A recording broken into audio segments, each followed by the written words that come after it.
Další informace ohledně dalšího programu.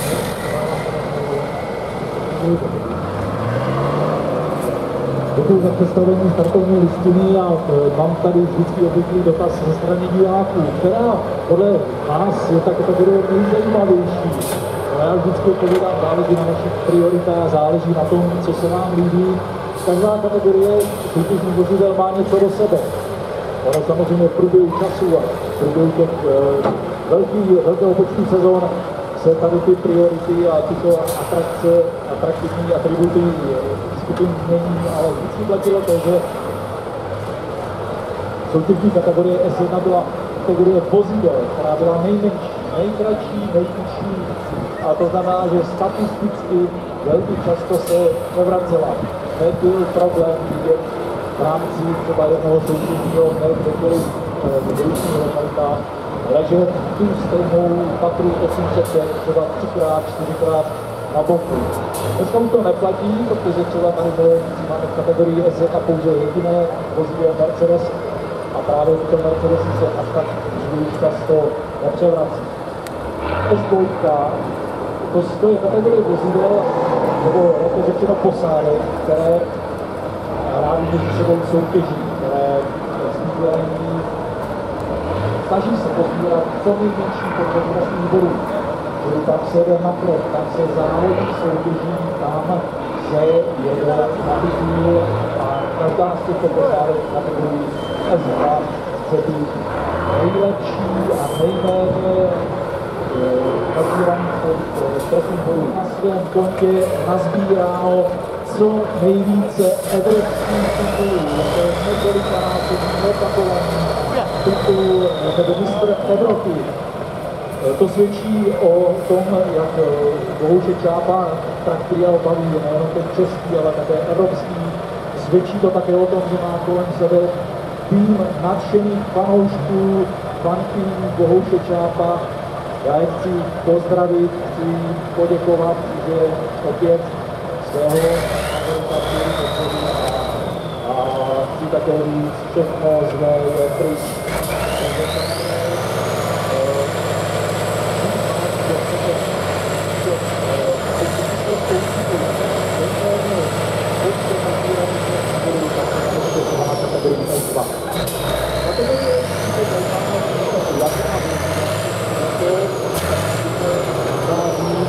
Já si speciální značky a je to vozidlo značky Praga. A v této kategorii pro nás všetkých podle těch předpokladů ten soutěží speciál nestačuje postavit toho, co by se dělali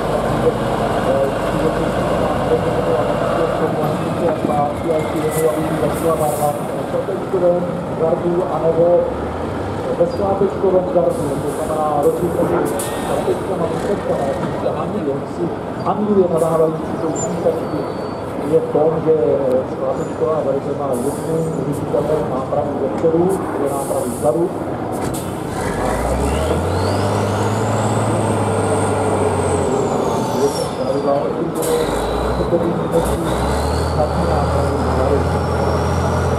Tady se nám zredukoval počet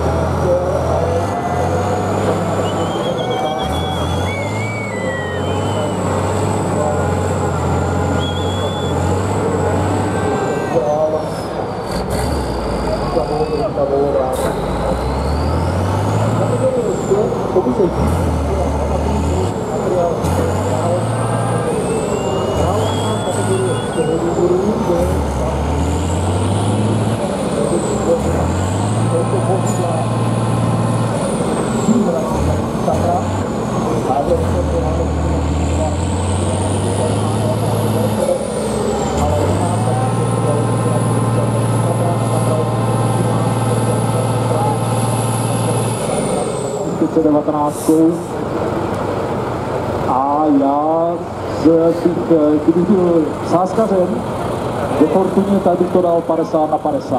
Uvidíme.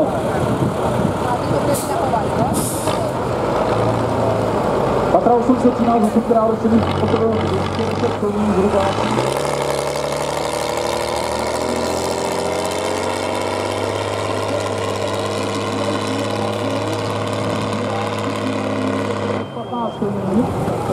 Takže když si vsadil do Fortuny, tak bych prohrál, protože Milan Belichár poslední. Jinak kategorie dojíždí sekce a přesunují se k dalším sekcím. Bohužel vysílačka trošku funguje všelijak, takže nevím úplně přesně co. To je takový další pravidlo. Možná se někdo zeptáte, kde která kategorie vozidel, na které sekci budou jezdit. Jak jsme viděli v minulé sekci, kde tam komentoval vyprošťování vozidla, to jsou věci, které se nedají dopředu naplánovat, takže proto si...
pozor.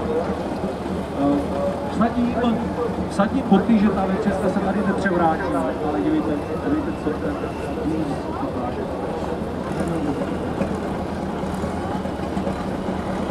Pracovní název světský barva.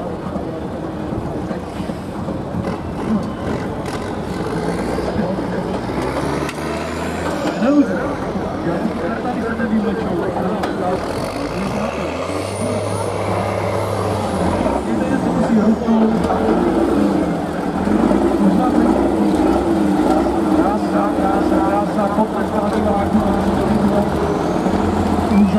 Úžasný stroj.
Bílá lízeň tady je, ještě tam zahnal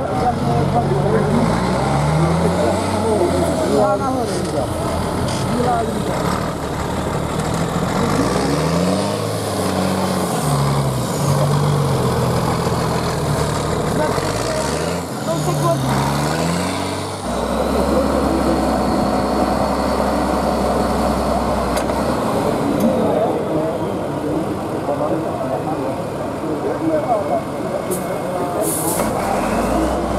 Thank you.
Thank you.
trošku, co všechno je, co se tady na dokolik k tomu železnici.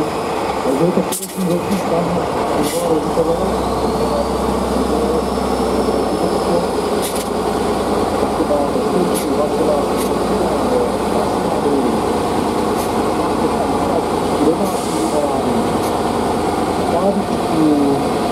Popcorn, já nevím, co ještě dalšího, trdelní,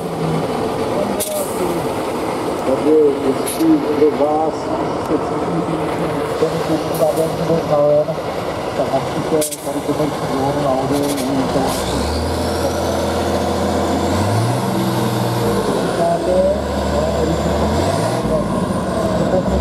Na jeden velký významný stánek budovů a to je právě na vodě stánek, které to nejvíce obecné, respektive to máme na terénu, ale je to tím, že vlastně sice Třináctka má celkem 6 závěrek, nápravové a nápravové, zadní nápravy, přední nápravy. Tady jste krásně viděli, jak stroj vycouval, vystoupal. Samozřejmě některá váha vozů leží na té přední části, kabina, motor, posádka. Tady vidíte krásnou skvělý 592. Každý nasměrovat do jednotlivých brán. Občas se může stát, že si kluci vyšlapou vzduch na brzdách a pak je potřeba natlakovat soustavu na 8 atmosfér.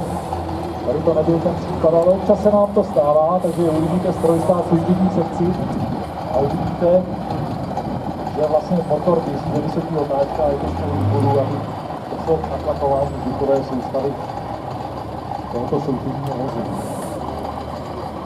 To platí obecně u všech strojních vzduchových vrst, ať jsou to Tatry nebo Liasky nebo Trambusy. Tady právě na 14. sledujeme startovní číslo 92. Krásně výzkumy a výzkumy do některých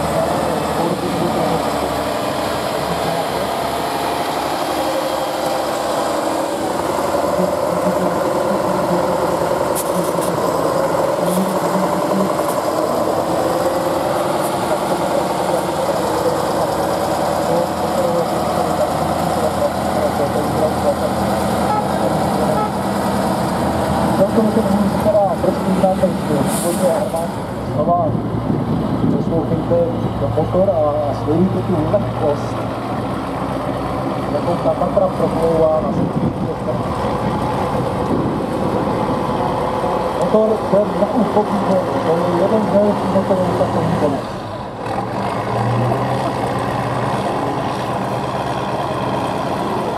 Žádný přehnaný řev, žádné přehnané kouření, to je krásně cykla z 8 ve vzduchu. No, teďka tady to poslední bylo, to je úplně nejvyšší centrální proudu. Tady vidíte C na PEM, to je vlastně zařízení, které Tatra ztrácí nejčastěji. Je to vlastně taková spona, která drží podvyšenou nápravou nad perem. Občas se stávalo v předních dobách trialu, že tačení tam moc C, už jsme nikdy nenašli. A kluci mi to potom říkali, to je tam na řetězu nebo na otvořeném lanku. No, protože ostatní také slyšíte, že spolu a kouří tento motor, to je jako hodně.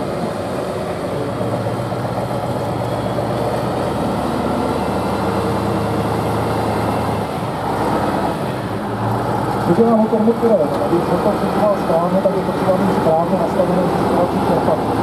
To jsou motory.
Tak to vypadalo pěkně, nadějně, ale došlo k převrácení mužů.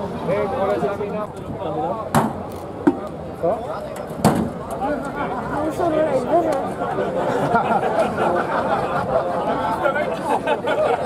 To jenom vypadlo z panku, víš, to se dá. To zaháčím na ova. A je to fajn.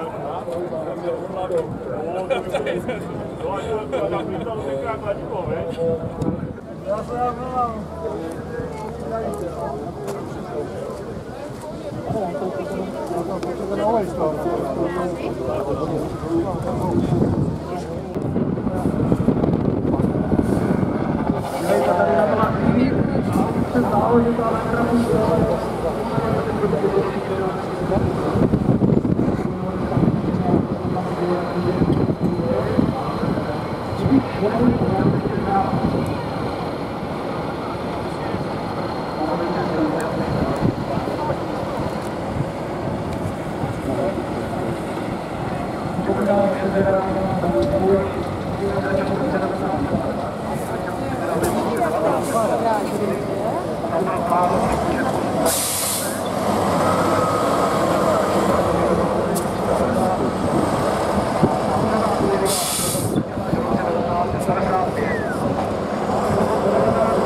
No ti druzí nemají šanci.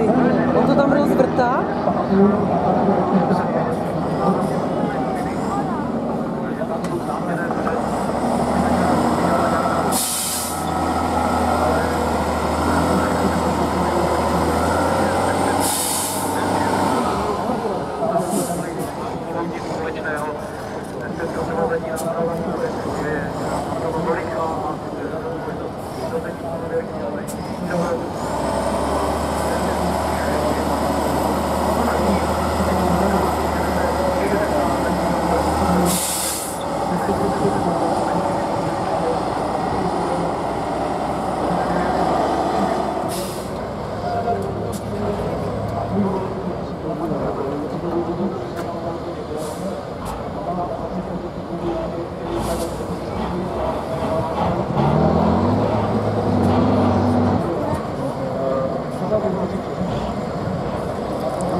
začíná opět v 9 hodin ráno a odpoledne už budeme znát vítěze asi nejlepší letošní velké semifinální traktory 2022.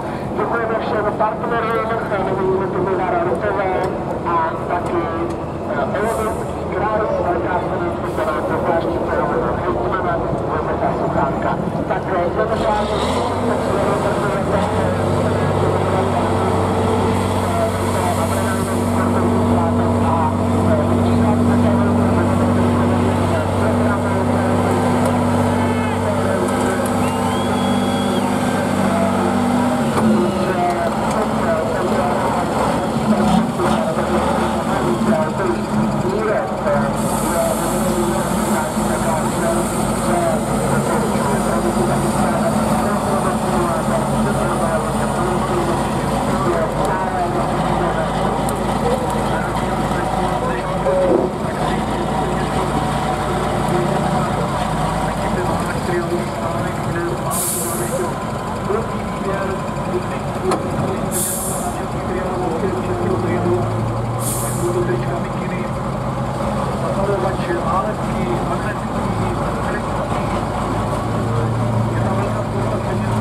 ale jsme rádi, že je třeba na takových chlapských spor, jak se český triál dá, není, že je dá výstečný, budete svoje děti, holky, kluky, takže jsme rádi a český triál vůbec není chlapským sportem.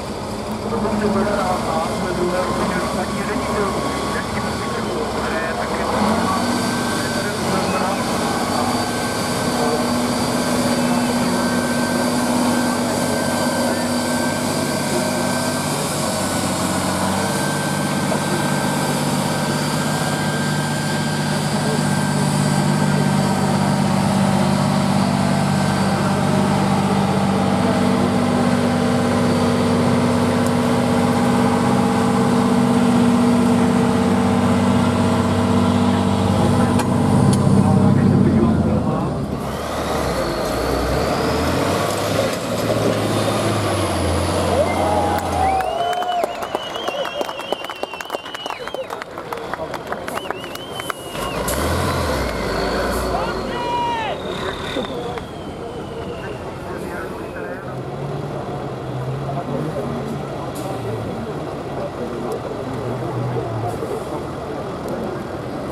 taky bylo.